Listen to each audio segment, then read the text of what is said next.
ہے. اگر تمہیں غربت کی سطح سے نیچے گرا کر تمہارے ایمان کو چھیننے کی کوشش کی جا رہی ہے تو کب تک دوسروں پر انگلی اٹھاتے رہو گے؟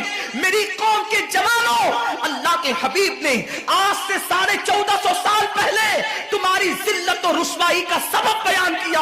اقبال رونا روتے ہیں، وائے ناکامی متائے کارواں جاتا رہا، کارواں کے دل سے احساس زیا جاتا رہا. ماہ رمضان میں شراب کے اڈوں کو آباد کرنے والے، ماہ رمضان میں زنا کے اڈوں کو آباد کرنے والے، ماہ رمضان میں چھپ چھپ کر کھانے والے، ماہ رمضان میں اللہ اکبر اپنے ہاتھوں کی انگلیوں سے انٹرنیٹ کی جو ہے وہ بٹن کو چھیڑ کر کے زنا کے مناظر دیکھنے والے، اپنے ماں باپ کا دل دکھانے والے، لوگوں پہ ظلم کرنے والے، نماز کے اوقات میں بستر کی پہ سکون کی نیند سونے والے، دل کھول کر کان کھول کر اپنے ایمان کے کانوں سے، اپنی غیرت کے کانوں سے، اپنے دل کے کانوں سے میرے نبی کی اس حدیث کو سن لو. اللہ کے حبیب صلی اللہ علیہ وسلم فرماتے ہیں میری امت کو اس وقت تک کوئی رسوا نہیں کر سکے گا، میری امت کو اس وقت تک کوئی ذلیل نہیں کر سکے گا جب تک امت ماہ رمضان شریف کا احترام کرتی رہے گی. حضرت ام ہانی نے پوچھا یا رسول اللہ ماہ رمضان شریف کا احترام کرنا کیا ہے اور رمضان شریف کا حق ضائع کرنا کیا ہے؟ آقا فرماتے ہیں جو رمضان شریف میں بھی کبیرہ گناہوں میں مبتلا ہوتے ہیں وہ رمضان شریف کے حق کو ضائع کرتے ہیں، اور جو رمضان شریف کے حق کو ضائع کر دے پھر اس وقت امت کو ذلت و رسوائی سے دنیا کی کوئی طاقت بچا نہیں سکتی. آج ماہ رمضان شریف کا احترام کیا ہو رہا ہے؟ کل تک کے مسلمان اور دنوں میں گناہ کرتے تھے لیکن رمضان شریف آتا تھا تو کم سے کم فلمیں لوگ دیکھنا بند کر دیتے تھے، داڑیاں مڈانا بند کر دیتے تھے، مسجدوں کو آباد کرنا شروع کر دیتے تھے. اب تو لوگ کس قدر بے باک ہو گئے، کس قدر نڈر ہو گئے کہ رمضان شریف میں بھی لوگ اپنے آپ کو گناہوں سے نہیں روکتے، بلکہ میری قوم کا جوان بڑے دھڑلے سے کہتا ہے یار اپنے سے روزہ نہیں رکھا جاتا اس لیے کہ ہمیں تو گٹکے کی عادت ہے، ہمیں تو پان کی عادت ہے، ہمیں تو سگریٹ کی عادت ہے. شرم کرو، شرم کرو. نبی کے نام پہ جان قربان کرنے کی بات کرنے والوں، جو نبی کے نام پر 12-16 گھنٹے بھوکے اور پیاسے نہ رہ سکے وہ نبی کے نام پہ جان کیا قربان کر سکتے؟ اور جب سے تم نے احترام رمضان المبارک ترک کر دیا تمہاری آبرو کو لوگوں نے کھیل بنا لیا، اور اب تو لوگوں کو احساس گناہ بھی نہیں رہا، احساس جرم بھی نہیں رہا. گناہ کے ساتھ اگر احساس گناہ انسان کی زندگی میں ہے تو انسان اپنے آپ کو گناہوں سے بچا لیتا ہے، لیکن اب ہمارے اندر احساس گناہ نہیں.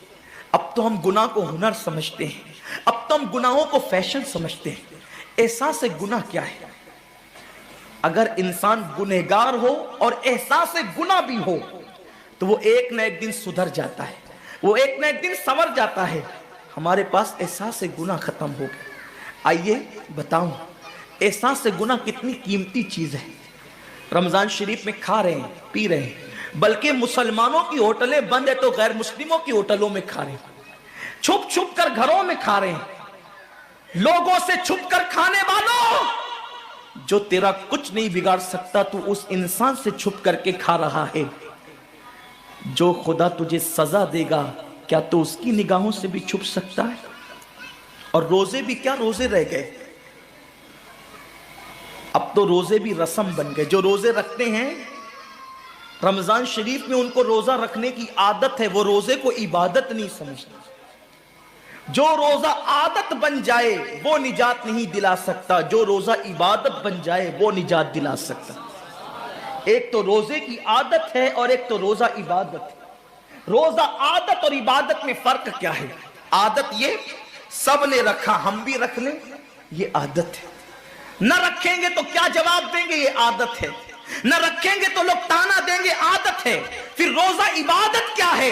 روزہ عبادت یہ ہے کہ اللہ نے روزہ رکھنے کا حکم دیا ہے اور مصطفیٰ جان رحمت نے روزے کا حق یہ بتایا ہے اگر تو روزہ رکھے تو صرف بھوکا پیاسا نہ رہے بلکہ تیرا ہاتھ بھی روزے دار رہے، تیری زبان بھی روزے دار رہے، تیری آنکھ بھی روزے دار رہے، تیرا پیر بھی روزے دار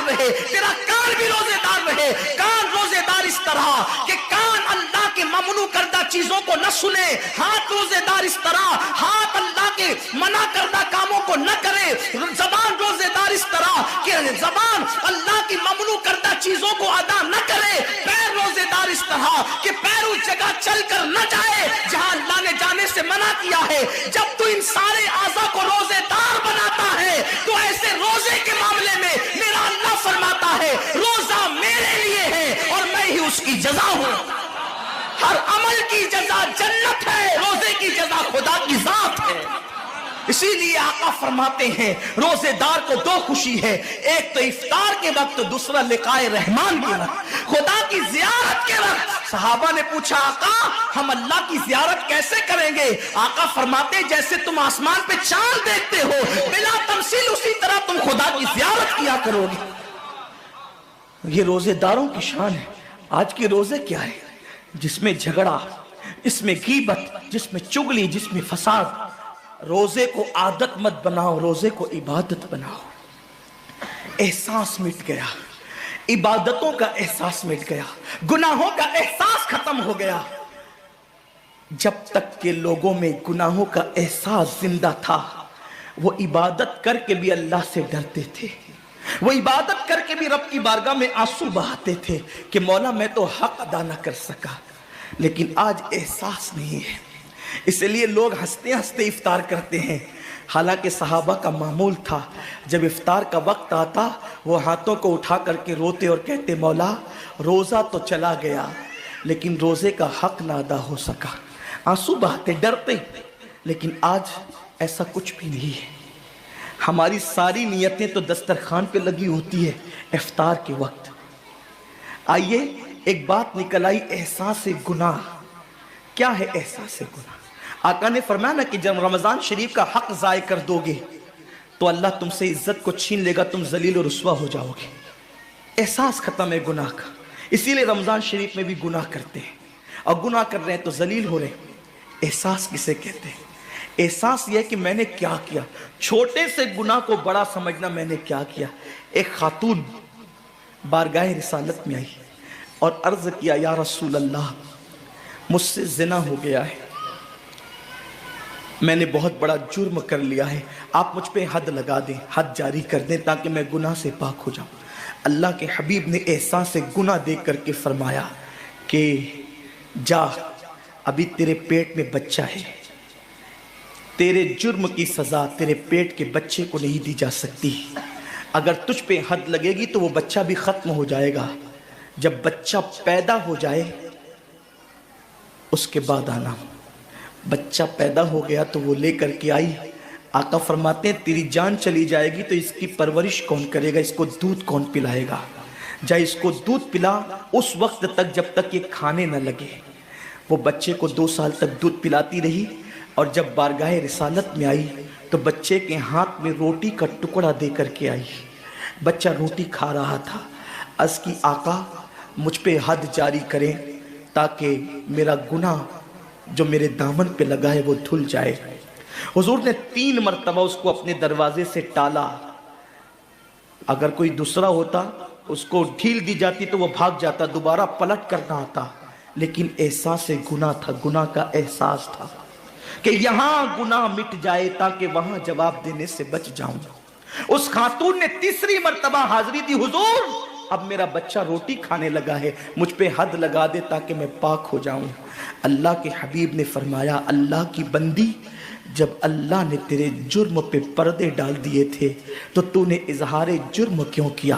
اب چونکہ تو جرم کا اظہار کر چکی ہے، اقبال گناہ کر چکی ہے، اب تجھ پہ حد لگائی جائے گی۔ اور اس کو سنگسار کر دیا گیا۔ جب وہ مر چکی اور اس کو دفن کر دیا گیا تو کسی نے کہا کتنی بدبخت تھی وہ عورت جس نے رسول پاک کے دور میں منہ کالا کیا۔ میرے نبی نے فرمایا تو اس کا گناہ دیکھتا ہے تو اس کا احساس گناہ نہیں دیکھتا۔ اس نے ایسی توبہ کی ہے اگر اس کی توبہ 70 جہنمیوں پہ تقسیم کی جاتی تو اللہ ان کو بھی جنت عطا فرما دیتا۔ آقا کریم صلی اللہ علیہ وسلم فرماتے ہیں جو رمضان شریف میں گناہ کبیرہ کرتے ہیں، اب گناہ کبیرہ کی بہت بڑی تعریف ہے، اس کو نہیں بیان کروں گا، لیکن جو گناہ کبیرہ بڑا گناہ کرتے ہیں، پہلی بات تو چونکہ میرا مسلک صوفیہ ہے، صوفیہ سے کسی نے پوچھا کہ گناہ بڑا کیا ہے؟ امام غزالی فرماتے ہیں نہ کوئی گناہ چھوٹا ہے نہ کوئی گناہ بڑا ہے، بات تو یہ ہے جس گناہ پر خدا تیری پکڑ کر لے وہی گناہ سب سے بڑا ہے، اور جس نیکی پر خدا تجھے بخش دے وہی نیکی سب سے بڑی ہے۔